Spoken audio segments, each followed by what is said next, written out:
오늘 말씀의 제목은 여호와 우리 소망입니다. 한번 따라해 보실까요? 여호와 우리의 소망. 네, 이 제목은 어찌 보면은 굉장히 당연한 말일 것입니다. 그러지 않으십니까? 우리 믿는 자들에게 여호와가 우리의 소망인 것은 그냥 명확관하죠. 불보듯 뻔한 이야기를 지금 제가 다시 한번 하겠습니다. 네.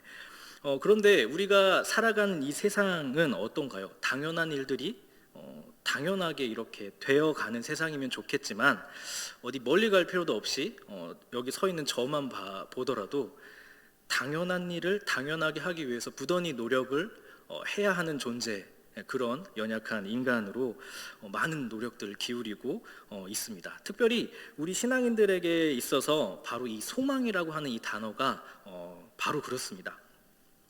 성도인 우리들에게 있어서 진정한 소망은 무엇이 되어야 할까요?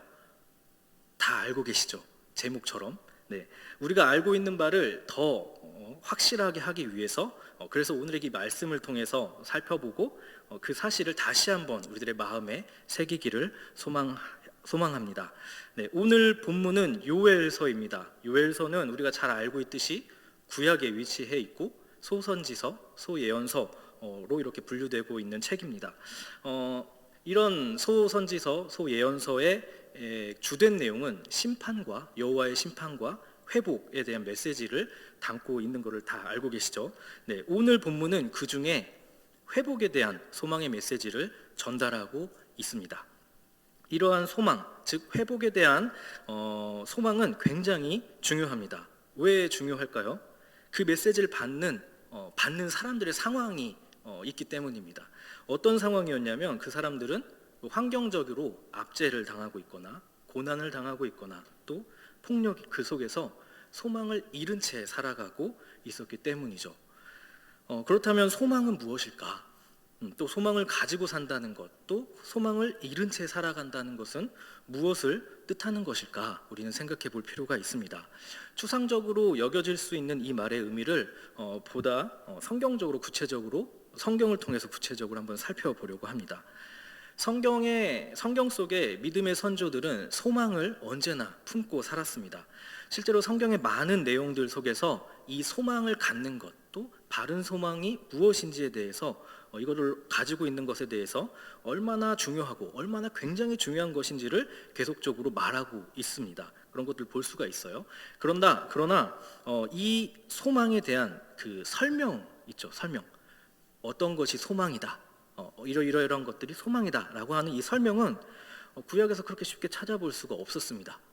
그래서 신약이 있는 거죠. 신약을 쭉 가다 보면 신약의 끝부분에 베드로 전서가 나오죠. 바로 이 베드로 전서에서 소망이 무엇인지에 대한 설명이 나오는데 오늘 우리가 이 본문에 들어가기 앞서서 이 신약에 있는 베드로 전서에 있는 이 소망에 대한 내용을 의미를 간단하게 살펴보고 그 내용을 가지고 본문을 한번 살펴보겠습니다. 바로 베드로전서 1장 4절에서 13절 내용인데요. 다 보지는 않고 이걸 요약하면은 산소망에 대해서 설명을 하고 있는 것을 볼 수가 있습니다. 산소망이 무엇인지 알고 계시죠? 산소망, 우리들의 산소망, 예수 그리스도를 이야기하고 있습니다. 그 중에 13절을 제가 읽어보도록 하겠습니다. 그러므로 너희 마음의 허리를 동이고 근신하여 예수 그리스도께서 나타나실 때에 너희에게 가져다 주실 은혜를 온전히 바랄지어다. 네, 이 구절을 통해서 소망이 어떤 것들인지에 대한 그 표현이 두 가지가 나오는데요. 첫 번째는 하나님께서 가져다 주실 은혜를 온전히 바라는 행위로서의 소망이 있습니다. 그러니까 소망은 하나님께서 무언가를 예수 그리스도를 통해서 가져다 주실 그 소망을 그 은혜를 온전하게 기다리는 바라보는 그런 행위로서의 소망을 이야기하고 있고요. 두 번째는 마음의 허리를 동이는 행위로서의 소망입니다. 성경이 말하는 소망의 첫 번째, 온전히 바라는 행위로서의 소망은 믿음과 사랑이 담겨져 있다라고 하는 것인데요. 은혜를 가져다 주실 존재, 그러니까 하나님 아버지의 그 은혜를 베풀어 줄 대상, 그 하나님이죠. 그 하나님에 대한 강력한 사랑이 바탕에 깔려 있다라고 하는 것입니다. 그러니까 소망은 하나님의 사랑이 깔려 있다. 그래서 이 은혜를 바라는 우리에게 무엇을 요구하고 있냐면요, 하나님에 대한 믿음을 요구하고 있습니다. 그래서 믿음과 소망, 사랑, 이 세 가지는 우리의 삶의 신앙의 여정 가운데 항상 있는 것입니다. 이런 비슷한 말을 성경에서 들어보셨죠? 믿음, 소망, 사랑은 언제나 있을 건데 그 중에 제일은 사랑이라 하는 고린도전서 13장 13절의 말씀, 이 말씀이 생각나게 됩니다.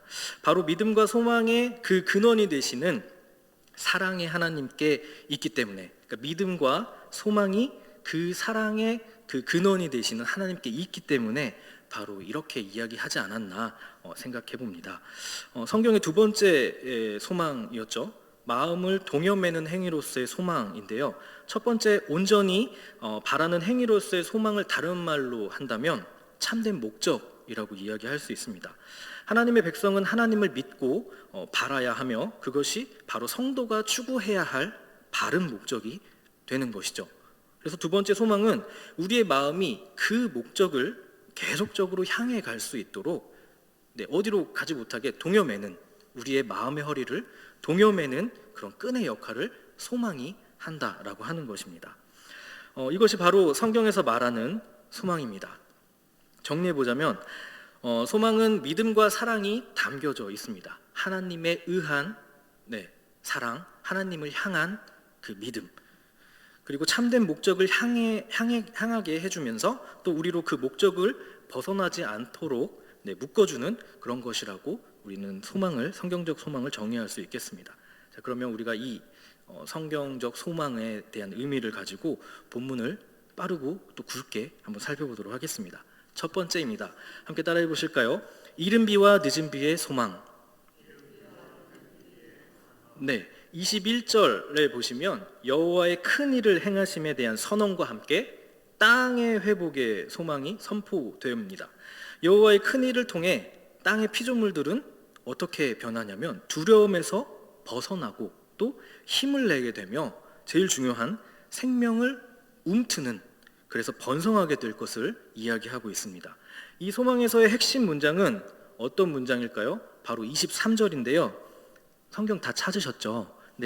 23절을 우리 같이 한번 한 목소리로 읽어보도록 하겠습니다. 시작. 시온의 자녀들아, 너희는 너희 하나님 여호와로 말미암아 기뻐하며 즐거워할지어다. 그가 너희를 위하여 비를 내리시되 이른 비를 너희에게 적당히 주시리니 이른 비와 늦은 비가 예전과 같을 것이라. 아멘. 이른 비와 늦은 비가 의미하는 것은 본문의 그 내용상 그리고 구조상 제가 아까 제일 중요하다고 얘기 드렸던 생명을 움트게 하는 중요한 요소입니다. 이 이른 비와 늦은 비는 우리가 그 베드로전서에서 살폈듯이 하나님이 가져다 주실, 즉 하늘로부터 내려오는 은혜의 단비를 말하고 있습니다. 이 메마르고 황폐한 이 땅에 생명을 움트게 하는 그런 적당한 비들이 하늘로부터 내려온다라고 하는 것이죠. 이 말씀을 통해서 우리가 무엇을 깨달아야 될까요? 하늘로부터 내려오는 것을 우리는 어떻게 해야 될까요? 소망해야 된다라고 하는 것들을 깨달을 수 있습니다. 하늘로부터 그럼 어떻게 내려오죠? 이 말씀을 통해서면 이른 비와 늦은 비, 그리고 예전에 풍성했던 그때처럼 내려주신다. 아멘이시죠? 아멘. 이른 비와 늦은 비의 메시지는 이렇게 해석을 해도 될 것 같아요. 하나님이 주시는 소망이 끊이지 않는다. 그래서 그러면 어떻게 되죠? 하나님이 약속하신 그것을 반드시 이루어낼 것이다. 이 메마른 땅에, 황폐한 땅에 반드시 생명이 움터서 번영할 것이다. 다시 회복될 것이다. 이것을 우리는 볼 수가 있는 것이죠. 하나님의 약속을 통해서. 이 오늘 예배 가운데에 그리고 우리 교회와 우리의 삶에도 하나님으로부터 내려오는 적당한 은혜가 끊이지 않기를 간절히 원하고 또 바랍니다. 아멘. 벌써 말해버렸지만 그래서 어떻게 되죠? 24절에 이렇게 얘기하고 있습니다. 마당에는 밀이 가득하고 독에는 새 포도주와 기름이 어떻게 된다고요? 넘친다.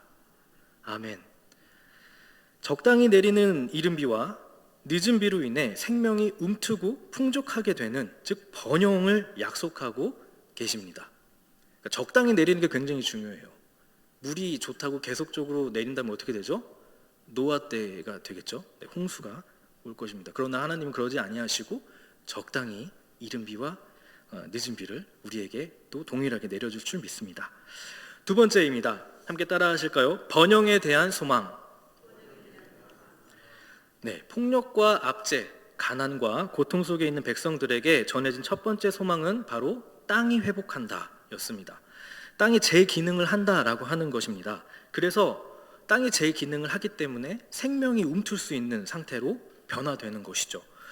그리고 거기에 하늘로부터 계속적으로 지속적으로 내려오는 적당한 은혜의 비로 생명이 풍성해지고, 이것은 두 번째 소망인 번영, 번성의 소망까지 이어지게 됩니다. 생명이 움트는 것에 그치지 않고 그 생명이 번성한다라고 하는 것이죠. 이 번영에 대한 그 소망은 구약의 그 토라, 모세오경의 핵심 사상이 담겨져 있고요. 출애굽 이야기, 그리고 더 나아가서 성경의 총체적인 이야기의 핵심이 함께 내포되어 있습니다. 하나님의 은혜, 하나님의 임재, 그리고 임마누엘, 하나님께서 우리와 함께 하신다. 여호와 하나님께서는 하나님의 백성에게 이렇게 이야기를 하십니다. 이른 만큼 갚아주겠다. 이렇게 말씀하시면서 여호와의 놀라운 일을 보고 찬양할 것이다 라고 예언을 하십니다. 선포를 하시는 거죠. 이 이야기를 보면은 특별히 이 모세오경에서 여호와의 놀라운 일 다음에 그 백성들의 반응인 그 행하심에 대한, 여호와의 큰 일에 대한 그 찬양이 뒤따르고 있다는 것을 알 수 있습니다. 이것을 여호와의 임재, 하나님이 우리의 여호와 되심을 확인하는 중요한 이 구조인데, 릴레이 성경 통독을 꾸준히 잘 하고 계신 우리 성도님들이라면 확인하셨을 겁니다. 그렇죠? 출애굽기 저희가 읽었잖아요. 예로 다 아시지만 쑥스러워서 얘기를 안 하신 거라고 제가 생각하겠습니다. 그 예로 구약의 주요 사건 중에 하나였던 출애굽 사건 기억하시죠? 출애굽 사건에서 홍해를 건넜을 때 그와 같이 하나님의 큰 일을 백성들이 봤습니다.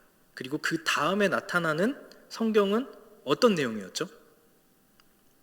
모세의 노래, 그리고 미리암의 노래, 찬양, 하나님의 큰 일을 행하심, 그리고 그것들을 목도한 백성들의 반응, 찬양. 모세의 찬양과 미리암의 찬양이 바로 그것이었고, 그리고 이러한 큰 일은 하나님이 함께 하신다는 임재의 증거였습니다. 그것을 증명하는 것이 27절입니다. 제가 읽어보겠습니다. 내가 이스라엘 가운데에 있어 너희 하나님 여호와가 되고 다른 이가 없는 줄을 너희가 알 것이라. 내 백성이 영원히 수치를 당하지 아니하리로다. 아멘. 되게 굉장히 좋은 말씀이니까 다시 한번 제가 읽어보겠습니다. 내가 이스라엘 가운데에 있어 너희 하나님 여호와가 되고 다른 이가 없는 줄을 너희가 알 것이라. 내 백성이 영원히 수치를 당하지 아니하리로다. 아멘. 이 장면을 또, 이 말씀을 또 들으니까 우리가 함께 읽었었던, 릴레이 성경 통독에서 읽었었던 내용이 또 막 오버랩이 됩니다. 시내산에서 하나님과 그 백성들이 한 언약이 생각나죠. 하나님이 똑같이 이렇게 말씀하셨어요. 너희는 내 백성이 되고 나는 너의 하나님이 될 것이다. 그리고 수많은 구약의 사건들, 하나님의 임재, 하나님이 함께 하심, 그것들이 오늘 본문에도 나오죠. 불기둥으로, 구름기둥으로 함께 하셨던 그 하나님의 역사적인 임재의 순간, 임마누엘 하셨던 하나님이 우리와 함께 하셨다라고 하는 그 굉장한 사건들, 그런 것들을 우리도 알고 이렇게 오버랩이 되면서 떠오르게 되는데, 그때의 백성들은 어떻겠습니까? 우리 잠시 우리의 상상력을 발휘해서 이때 이 백성으로 한번 돌아가 보겠습니다. 지금 우리가 압제에 포로된 자, 노예가 되어 있고, 우리의 약속했던 땅, 하나님께서 약속했었던 그 땅들은 다 피폐해져 있는 그 상황입니다. 그때 하나님이 요엘 선지자를 통해서 이렇게 선포하십니다. 내가 이스라엘 가운데 있어 너희 하나님 여호와가 되고 다른 이가 없는 줄을 너희가 알 것이라. 내 백성이 영원히 수치를 당하지 아니하리로다. 이것들을 들은 백성들은 어땠을까요? 굉장히 황홀했지 않았을까? 네. 어떤 사람들은 또 긴가민가 했을 수도 있겠지만, 너무 메말라서 너무 힘들어서 그랬을 수도 있겠지만, 그들의 마음 저편 어느 한 구석에 구겨져 있던 그 소망에 대한 쪽지, 메시지가 점점 이 소망의 메시지, 선포를 들은 후부터 펼쳐져서 빛을 내고 있지는 않았을까. 그런 빛을 보는 그런 이미지, 그런 것들이 저는 떠올랐습니다. 이 메시지는 그들의 마음을 동이고도 남을 충분한 소망이 아니었지 않겠습니까? 피폐해져가는 그 땅에서, 나의 마음에서 다시금 하나님에 대한 약속, 하나님의 목표, 목적을 향해 갈 수 있는 마음을 동이는 그런 소망의 메시지였을 거라고 저는 확신합니다. 그리고 그 메시지가 오늘날 우리에게도 동일하게 적용될 것이라고 믿습니다. 이 소망은 오래전 하나님의 언약, 그 약속에 근거하고 있음을 우리는 알 수 있습니다. 여기에서 또 한 번 신실하신 하나님에 대한 그 하나님이 다시금 드러나게 되는 것이죠. 이스라엘 백성들은 이 선포를 통해서 그때 그 우리 조상들에게 하셨던 그 하나님의 그 약속, 그 말씀을 분명히 떠올렸을 겁니다. 오늘 우리에게도 이 하나님의 약속이 선포됐을 때, 하나님의 이 회복의 소망의 메시지가 선포됐을 때, 우리에게 주신 하나님의 그 약속, 신실하신 하나님의 약속을 다시금 떠올릴 수 있는 그런 기회가 됐으면 좋겠습니다. 이 말씀을 하는 존재가 바로 여호와 하나님, 신실하신 여호와이시기 때문에 백성들은 이 하나님의 말씀을, 약속을, 선언을 믿을 수 있고 고로 소망할 수 있었던 것입니다. 여기서 질문을 하나 드리겠습니다. 이러한 소망, 그러니까 이른 비와 늦은 비, 그리고 땅의 회복, 번영에 대한 약속, 이런 소망이 우리의 궁극적인 소망인가라고 하는 것입니다. 물론 이러한 소망들이 우리들의 중요한 소망이 되는 것은 맞습니다. 왜냐하면 하나님께서 말씀하신 것이기 때문에 그렇습니다. 그러나 우리 성도들의 궁극적인 진짜 중에 진짜인 소망이 남아 있습니다. 한번 따라해 보실까요? 사랑이신 여호와 하나님이 우리의 궁극적인 소망이십니다. 우리의 궁극적인 소망이십니다. 눈치가 빠르신 분들은 앞서 소망에 대한 이야기를 제가 얘기를 했었는데, 첫 번째, 두 번째 보면은 소망을 보면서 하나가 빠졌다라고 하는 것을 느끼실 수도 있었을 것 같아요. 믿음이 나왔죠. 그리고 소망이 나왔습니다. 그리고 마지막은 사랑입니다. 이러한 회복을 선언하시고 약속하시는 하나님은 이렇게 말씀하십니다. 18절에 그때 여호와께서 자기 땅을 극진히 사랑하시어 그의 백성을 불쌍히 여기실 것이라. 32절의 상반절입니다. 누구든지 여호와의 이름을 부르는 자는 구원을 얻으리니. 다시 한번 읽어드리겠습니다. 18절 그때 여호와께서 자기 땅을 극진히 사랑하시어 그의 백성을 불쌍히 여기실 것이라. 32절의 상반절 누구든지 여호와의 이름을 부르는 자는 구원을 얻으리니. 아멘. 끝과 끝이죠. 시작과 끝. 이 시작과 끝, 그래서 좀 길지만 다 같이 한번 읽어본 것입니다. 이 두 구절은 우리로 하여금 신약의 어떤 구절을 생각나게 합니다. 어떤 구절일까요? 우리가 다 잘 알고 있던 요한복음 3장 16절입니다. 하나님이 세상을 이처럼 사랑하사 독생자를 주셨으니 이는 저를 믿는 자마다 멸망치 않고 영생을 얻게 하려 함이라. 하나님께서 이 땅을 너무나도 사랑하셔서 구약 때 이 요엘서에 약속하셨던, 누구든지 여호와의 이름을 부르는 자는 구원을 얻으리라 라고 하셨던 그 약속을 잊지 않으시고 신약에 예수님을 보내셔서 그 예수의 이름을 부르는 자는 누구든지 멸망치 않고 영생을 얻게 한다. 소름 돋지 않으십니까? 굉장히 네, 굉장히 저는 감격을 했습니다. 구원, 회복의 선언, 소망은 바로 세상을 사랑하시는 하나님께 의존하고 있다라고 하는 그 사실을 신약에서뿐만이 아니고 오래된 구약에서부터 하나님이 계속적으로 약속을 해오셨다라고 하는 것, 그것들 우리는 오늘 이 말씀을 통해서 다시금 알 수 있었습니다. 이 하나님으로 말미암아, 그분의 사랑으로 말미암아 너희가 이로 말미암아 흡족하리라, 다시는 수치를 당하지 아니하리라. 이 말씀이 선포되고 있는 것입니다. 그때 그 당시에, 그리고 오늘 우리들에게 말이죠. 굉장하죠? 여러분들은 이 하나님의 약속을 가지신 주님의 귀한 백성들이십니다. 성도라고 일컬은 부름을 받는, 그런 부름받은 정말 귀한 존재들이십니다. 아멘이시죠? 아멘. 그렇게 살아가도록 열심히 노력을 해야 될 것 같습니다. 이러한 세상을 향한 하나님의 사랑은 태초부터 시작되어서 지금까지, 그리고 종말의 그때 여호와의 그 날까지 신실하게 지속된다는 사실을 성경은 오늘 다시금 확증하고 있습니다. 사랑하는 성도 여러분, 하나님이 주실 이러한 소망을 우리의 소망으로 삼는 것, 이것은 매우 중요한 일입니다.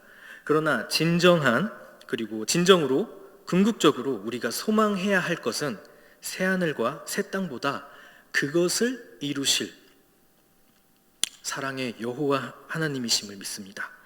그리고 우리는 그 여호와 하나님의 사랑에 기대어 그분을 믿고 그분을 소망해야 할 것입니다. 굉장히 재밌는 사실을 또 발견을 했습니다. 바로 알려드리겠습니다. 오늘 본문의 내용을 히브리어 한 단어로 이렇게 요약하면은 뭔지 아십니까? 힌트를 드리자면 오늘 본문 성경 무슨 서를 읽었죠? 요엘. 네, 요엘입니다. 요엘서에 나와 있는 심판 그리고 회복의 소망, 이것을 말씀하시고 이루실 분, 그 출처가 바로 여호와 하나님이시고, 이 하나님은 너의 여호와시다 라고 이렇게 말씀을 합니다. 바로 이 요엘 뜻이 하나님은 여호와시다, 하나님은 그의 여호와이시다 라고 이렇게 선언하는 그런 뜻을 담고 있는 이름이었습니다. 마치 이 요엘서를 우리에게 주시면서 직인을 찍는 그런 이미지를 받았습니다. 사랑하는 성도 여러분, 하나님은 여호와이십니다. 하나님은 우리의 여호와이십니다. 우리가 믿고 소망하고 사랑하는 그 하나님이 바로 이 성경에 기록된 오늘도 우리와 함께 하시는 여호와이심을 믿습니다. 이것들을 깨닫고 나니까 요엘이라는 선지자가 굉장히 부러워졌습니다. 왜냐하면 요엘이라는 이름이 그 이름의 뜻처럼 쓰여지지 않았습니까? 저의 이름은 성찬입니다. 성인성 길일찬. 그래서 할아버지께서 진정한 성인이신 예수 그리스도를 기리는 데 탁월한 사람이 되라, 이렇게 하시면서 지어주셨어요. 네, 부단히 노력해야 될 것 같습니다. 네, 혼자 이렇게 속으로 그냥 밥상이 아니라 예수님의 무엇이라도 기리는 밥상이 되자라고 이렇게 되뇌어 봤는데, 이렇게 성도님들께 나눈 이유는 생각나실 때마다 기도해 주셨으면 좋겠다라고 해서 나누게 됐습니다. 우리가 오늘 집에 돌아가면서 내 이름을 누가 지어줬는지, 내 이름의 뜻은 무엇인지, 하나님이 내 이름을 가지고 어떻게 쓰실지, 그런 것들 한번 생각해 보시는 시간이 되셨으면 또 얼마나 은혜롭지 않을까라고 생각을 해봅니다. 주님께서 부르실 그때에 잘하였다 충성된 종아, 너의 이름대로 살았구나 라고 이렇게 칭찬받았으면 참 좋겠다라는 생각이 들었습니다. 네, 말씀을 마치고자 합니다. 우리 성도들의 궁극적인 소망은 바로 하나님이십니다. 오늘 제목을 우리의 마음을 담아서 함께 선포하고 오늘 말씀을 마치면 어떨까 싶습니다. 괜찮으시죠? 네, 그러면 오늘 말씀의 제목은 알고 계시죠? 네, 여호와 우리의 소망입니다. 하나 둘 셋 하면 다 같이 이 제목을 외치고 마무리하도록 하겠습니다. 하나, 둘, 셋. 여호와 우리의 소망. 아멘. 이 선포가 진실로 우리들의 삶에서 드러나기를 소망합니다. 날마다 이러한 우리 신자들의 고백을 하면서 살아가시는 하나님의 귀한 영동중앙교회 백성들 되시기를, 하나님의 교회, 하나님의 백성들 되시기를 간절히 소망합니다. 기도하시겠습니다.